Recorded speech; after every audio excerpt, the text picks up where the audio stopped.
We'll convene the meeting. We do have a quorum present, and we have the minutes for March 4th. Yeah, I think I'm just going to do this. Representative Huntley, would you care to move the minutes? I would move the minutes. Representative Huntley moves the minutes for March 4th, 2014. Any discussion? Seeing none, all those in favor signify by saying aye. They don't hang on the Opposed? carpet. That's the... Motion carried. The first bill is House File 2480 by Representative Selcer, dealing with school nutrition policy, and it does have an appropriation. So let's see. Representative Selcer, the chair moves that House File 2480 be recommended to be placed on the general register. And if you would care to explain the bill for us, please. Thank you, Chair Carlson. And I want to thank the committee members for hearing this bill today.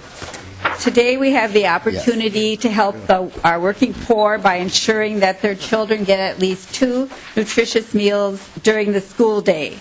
Some children in Minnesota today are not. As you know, in 2003, under Governor Pawlenty, Minnesota eliminated the 30-cent fee collected for a reduced price breakfast, which helped to increase access to and participation in the most important meal of the day. Our governor and legislature at that time had the wisdom to look at the federal poverty guidelines and realize the budget crunch that families who qualify for reduced lunch face. As we all know, prices have climbed since then, especially for those foods we would put into the nutritious category. My bill would eliminate the 40-cent fee per lunch for those who qualify for reduced lunch. This would enable us to partner with school districts and provide them with the funds and clear direction that these students need to receive the standard nutritious hot lunch based on the new upgraded federal guidelines.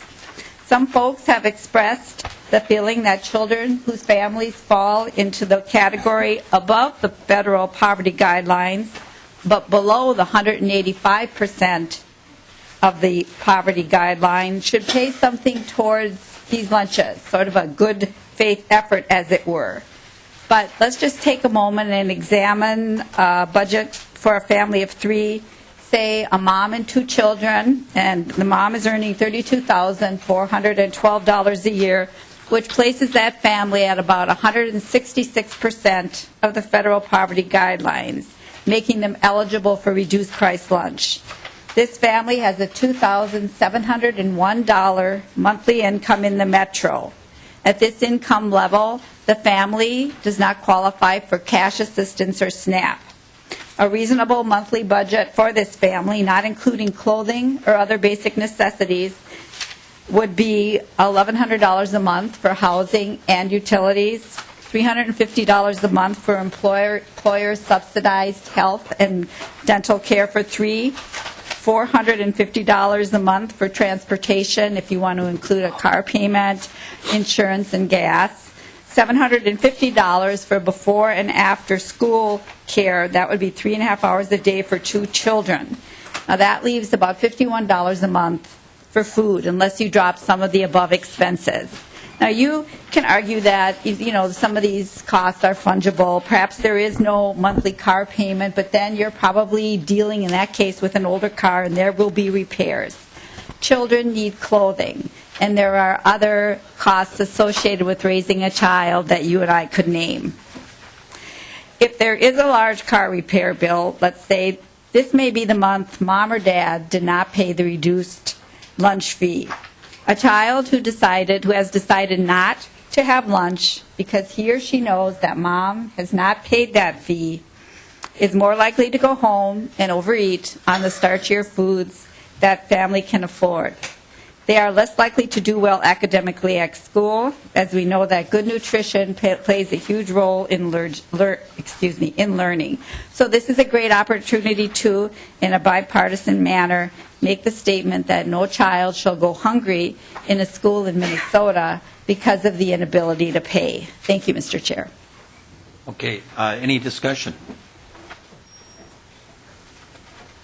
Representative Hornsey. Thank you, Mr. Chair. This is one of these issues where I think people did some really good advocacy work, outside of the Capitol, and I wanted to, acknowledge Legal Aid. There's an organization called Mazone that did wonderful work on this, and I really want to thank them on the record for, making sure that the legislature addressed this, because sometimes, these issues are very clear, I think, and we don't always see that, and I think their advocacy really got this front and center on the table, and I wanted to thank them for that. Well, thank you. And we do have many letters of support that were included in the packet, and I suspect that if need be, there would have been many more. So with that, if there's no further discussion, I renew my motion that House File 2480 be recommended to be placed on the General Register. All those in favor signify by saying aye. Aye. Opposed? Motion carried. Thank you. Thank you, Mr. Chair. We now have the LCCMR bill before us.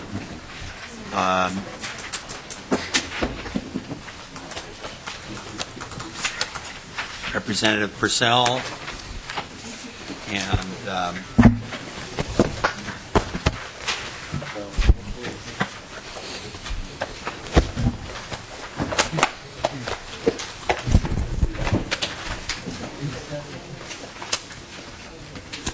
Thank you, Mr. Chairman. the chair moves that House File 1874 be recommended to be placed on the General Register to put the bill appropriately before us. Representative Persell. Thank you, Mr. Chair. Members, this is the LCCMR bill. We do this every year, and I have the pleasure of carrying this bill this year. We have 71 projects in this bill spread out around the state, and many, if not most of them, are of statewide significance. And we're, as you can see from your materials, looking to spend about $29 million of the lottery proceeds in this bill. So, with that, Mr. Chairman, if you'd indulge, I'd like to turn it over to Ms. Susan Thornton of the LCCMR staff to explain the bill further, and we'll take questions as you have. Okay, Ms. Thornton, and by the way, I think we may have at least one of the commissioners here, maybe more, that serve on LCCMR. If you want to have Ms. Thornton identify who's in the audience. I used to be on LCCMR for several years, but I haven't been for a while. Some of them are still on that I served with. There may be some new faces. Ms. Thornton. Mr. Chair and members, my name is Susan Thornton, the Director of the Legislative Citizen Commission, Minnesota Resources, LCCMR. And as the Chair mentioned, Ms. Nancy Gibson is in the audience. She is a non-legislative appointed member by Governor Dayton. And what we have before you today is the work of the 17 members of the LCCMR for this second year of the biennium. And those 17 members, just a reminder, there are 5 members from the House, 5 members from the Senate, and 7 non-legislative appointed members that serve on that commission. Just a little background, Mr. Chair, is what's before you is funding from the Environment and Natural Resources Trust Fund, which was first set up and constitutionally dedicated in 1988 and then rededicated 2 more times. And that's from 40% of the net lottery proceeds. The lottery puts about $33 million a year of net proceeds into the Environment and Natural Resources Trust Fund, and then that's invested by the State Board of Investment. And then what's available is up to, this is in the Constitution, is up to 5.5% of the market value of the trust fund on the even year before the next biennium. So for this biennium, what the market value was $614 million on June 30th, 2012. So that's approximately $34 million that's available for each year of this biennium. In last fiscal year's bill, There was also spoke to $4.3 million of this fiscal year's dollars for the Aquatic Invasive Species Center. So that's why the bill before you is approximately $29 million. And, Mr. Chair, I can go through in summary or individually. There are 71 appropriations here. Even going quickly, it takes some time, but I'm happy to do whatever level of detail you and the members would like. Martin, we have the handouts here, so maybe if you can go through it in summary, and then if members all have the listing of all of the various appropriations, so if they have specific questions, we can entertain those then. Ms. Thornton. Thank you, Mr. Chair and members. And the handouts that you have in front of you, there are three of them. One has a pie chart on it that briefly explains the dates, the process that went through of the 192 proposals that were received, and the process of the hearing process and the selection process that the Commission went through in order to have these 71 recommendations in front of you. And it shows them in their subdivisions by the pie chart, and then also by affiliation, the recipients. And then, Mr. Chair and members, there's a spreadsheet of the bill, and then there is also a legal sheet that is a summary that I will be using to go over briefly of the 71 appropriations that are in the bill before you. No. So, Mr. Chair, Subdivision 3 is Water Resources, approximately $4.6 million. It has 13 appropriations in it, and it's research and analysis related to wastewater treatment systems and water contaminants, evaluation of land and water management practices to reduce sediment and nutrient loadings, manage water flow, and protect aquatic wildlife. And we also have appropriations in here with USGS related to better groundwater management practices. There's an appropriation related to the assessment of the high mercury levels in certain watersheds within fisheries and looking at the food web. Design and installation of reusing rainwater for evaporative chillers. And then a small project for training and technical assistance for community groups to implement local water planning. Subdivision 4, Mr. Chair and members, is a subdivision related to aquatic and terrestrial invasive species, approximately $2.3 million. There are 6 appropriations here. The first one relates to invasive carp species and looking at locks and dams number 2 through 8 and what are some alternative engineering designs to make them into better invasive carp barriers, the infrastructure. There's a regional in the Red River area. There's a regional aquatic invasive species prevention program that's intended to be a model. And then for the terrestrial invasive pests, we're continuing to do the research, or fund the research for emerald ash borer, and then a new initiative for the brown marmorated stink bug and the mountain pine beetle to understand those risks, hopefully get ahead of the curve on those pests to our natural resources. Mr. Chair, Subdivision 5 is foundational and natural resources data and information, about $4.2 million. There are 14 appropriations here. This has been a topic that the Commission has a very strong commitment to ensure that we continue and maintain and update these foundational natural resource needs. This subdivision also has wildlife research in it. These are some of our first appropriations related to pollinators. There are 6 in here. There's update of the statewide land use cover, and we're looking at the impacts on freshwater native mussels. There is an appropriation to update and modernize our public record drainage records. There are some historic databases related to ecosystems and forest resources to hopefully understand those trends and the ecological needs taking place. We have 2 appropriations in here related to continuing research on our declining moose population. One focuses on diet, the other on the impact of temperatures, and continuing to look at adult and calf mortality. We've got have an appropriation in here related to native butterfly species decline and long-term research and breeding. We are continuing to assess the impact of the Deepwater Horizon oil spill on our loon and pelican populations.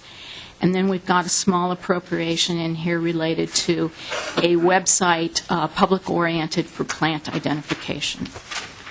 Mr. Chair, I'll move on to subdivision 6, which is titled Methods to Protect, Restore, Enhance Land, Water, and Habitat, approximately $3.7 million. There are 11 appropriations here. These, again, continue, several of them related to our pollinators and pollinator decline, including a long-term research and monitoring program at the University of Minnesota. We've got to have appropriations related to enhancing our pollinator habitats and also looking at the role of systemic pesticides in pollinator decline. There's an appropriation in here related to watershed protection planning for southeast Minnesota, one for northeast Minnesota related to restoration of our white cedar species.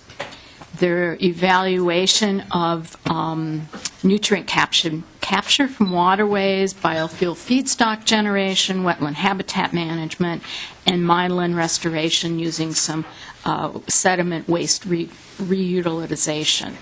And there's an appropriation related to enhancing the water system, the water being used or more efficient for water conservation and energy conservation of an aquaponics facility. Mr. Chair, Subdivision 7 is land acquisition for habitat and recreation, $6.9 million for 6 appropriation.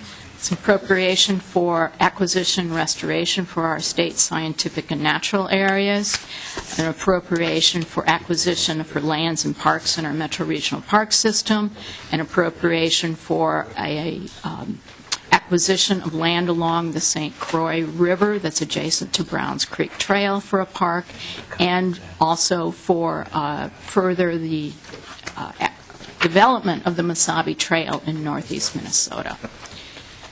Mr. Chair, Subdivision 8 is titled Air Quality, Climate Change, and Renewable Energy. There are 9 appropriations. Renewable energy production, including solar, geothermal, waste product reutilization, and biofuels, and then also enhancing local energy production in our rural areas. Subdivision 9 is related to environmental education, about $3.7 million. There are 9 appropriations, really looking at the delivery and enhancement of helping students in outdoor experiential experiences, natural resource professions, and then also information related to pollinators, wolves, raptors, and climate change. Subdivision 10 is there are 3 appropriations there, approximately $244,000. One is for the legislatively mandated legacy website, and the Environment and Natural Resources Trust Fund is included in the funding on that legacy website that is mainly set up for the new legacy amendment. There's also an appropriation in there to DNR to perform the fiscal contract management for appropriations that are not to a state agency, because those appropriations are done on a reimbursement basis. And then there's an appropriation to bring our database system and our records management for LCCMR into this century. We have over over 1,800 past appropriations and 50 years worth of appropriations and findings, and we're hoping to make that more readily accessible and searchable for the legislature and for members of the public.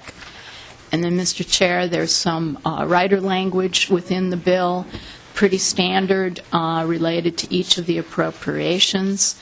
There is some amendment to 116P related to, that was adopted last session that makes that more workable. And there is also a repealer of the sunset of the LCCMR.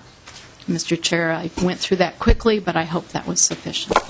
Okay, and Representative Holbert. Thank you, Mr. Chair. I'm really concerned about some language on page 33, lines 23 to 29, that define data. And also, what's most concerning is the statement that the commission may waive the application of this paragraph for specific projects. So this bill would give unprecedented power to the commission to waive Chapter 13 requirements. Under House rules now, Chapter 13 items are supposed to go to the Civil Law Committee. This bill did not go to the Civil Law Committee. And with that, first of all, the acquisition data such as appraisals is vague. Chapter 13 lays out the process for appraisals, when information is made public, who has access to it, when in the process. There's no reason that this program can't conform to the standards that everybody else does. And I have never seen a commission being given the authority to waive state law. And so I would wonder what the bill author would think about that. I'm kind of moving towards an oral amendment to take that language out and/or a motion to send the bill to civil law.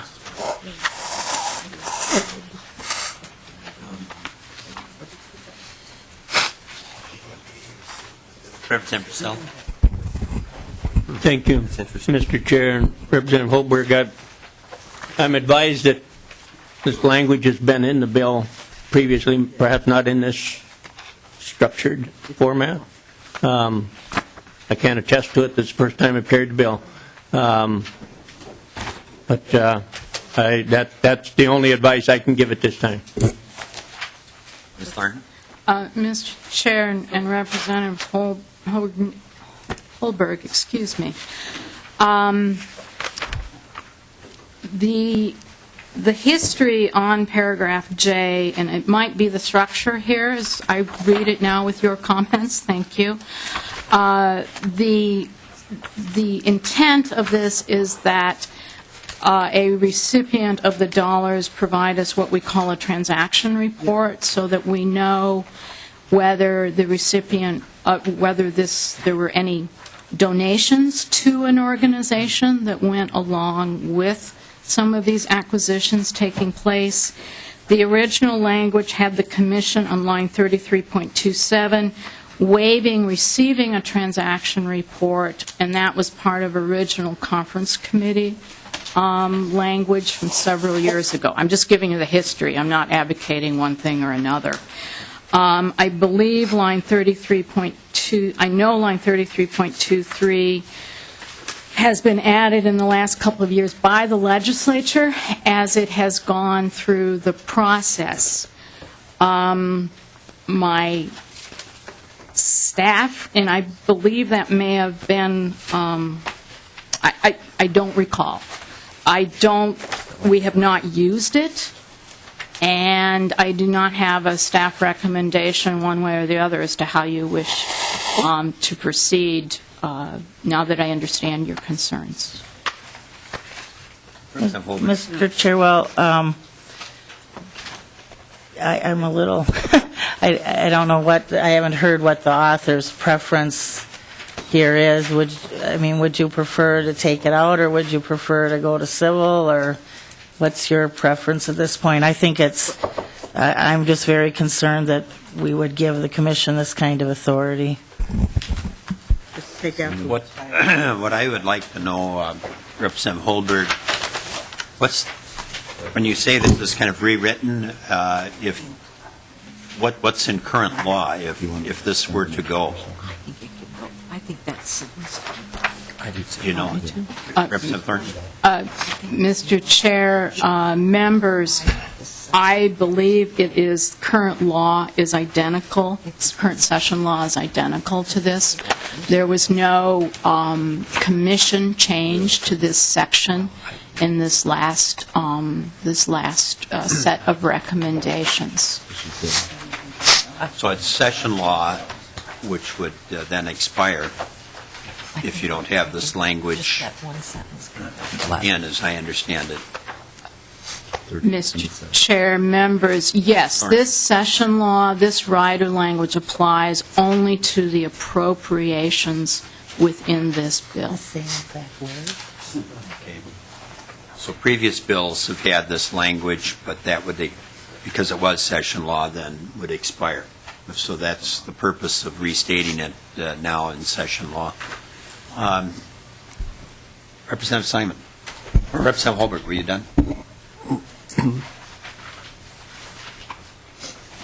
Well, Mr. Chair, obviously, you know, we've missed this before, but, I mean, I guess I'll make a motion to delete it from the bill, and if they want to get better, cleaner language before the floor, but to give a commission this authority, I think, is unprecedented.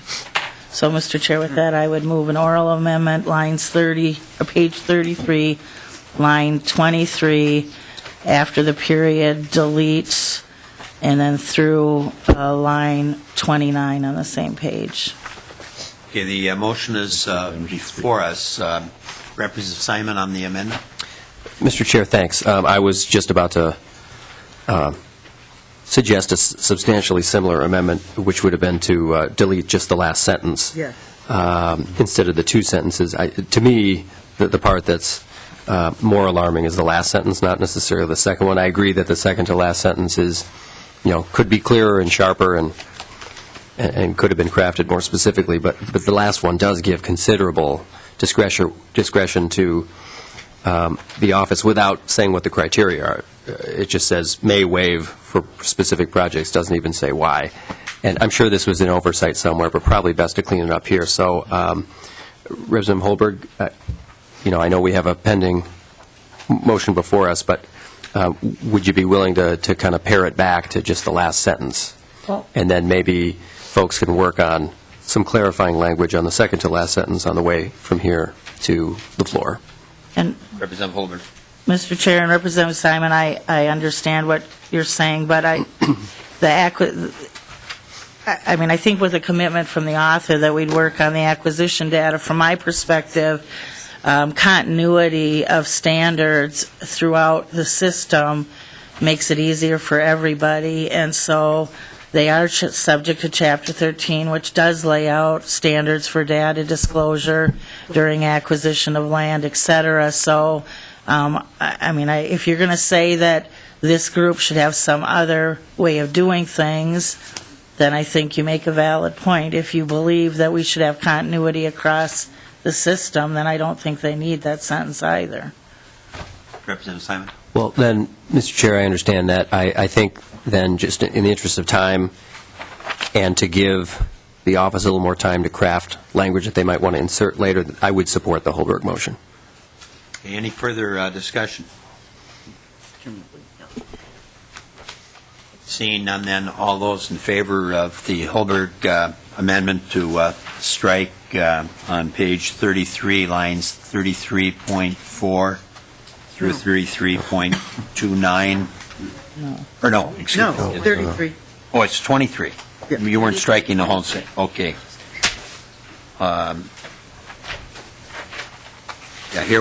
I was, page 33, line 23, delete everything after the period. And then page 33, delete lines 24 through 29. That was your amendment? Yes, Mr. Okay. Chair. Helpful to have it in writing. There we go. Okay. Everybody understand the amendment? All those in favor signify by saying aye. Aye. Opposed? No. Motion carried. Any other questions on the bill? Representative Dean. Thank you, Mr. Chairman. Ms. Thornton, I'm just looking at the watershed water budgets for management of Minnesota groundwater on page 5, lines 12 through 23. It talks about $129,000 appropriation for USGS to complete an evaluation of groundwater for 2 counties. And it doesn't spell out which counties those are. Can you talk a little bit about that for me, please? And also, I'm interested in White Bear Lake and in that area for the groundwater management. Is this the only area in the bill that addresses that, or should I look at other areas of the bill? Representative Persell or Ms. Thornton? We're digging here, Mr. Chairman. Ms. Thornton? Mr. Chair, Representative Dean, I found it first. You were speaking to subdivision 3H and 3I, and actually those could have been combined into one paragraph. 3H it really complements the geologic atlas and what DNR needs for water appropriations, and it's focused on the confining units, which are the pathways for water contaminant movement, the hydrologic processes, and infiltration. Subdivision 3I will be a pilot, and this pilot will be taking place in the details are in the work plan, of which I have work plans for all of these in this notebook, and they're posted online. The pilots will be in St. Louis and Goodhue counties, and this is looking, the Atlas does groundwater storage. This will be looking at the quantity of water flowing within a watershed, and it adds to some current modeling. So will these further inform the hydrologic processes knowledge and the geologic process, or geologic storage that we know? Yes. Are these specific to Northeast metro area and White Bear Lake?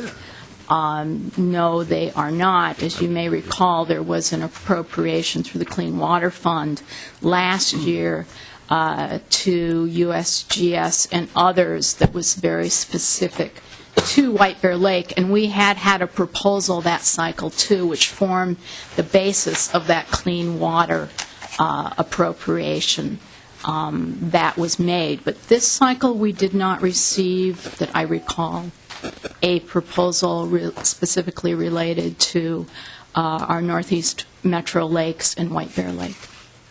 Thank you. Representative Guinea on this point? Yes.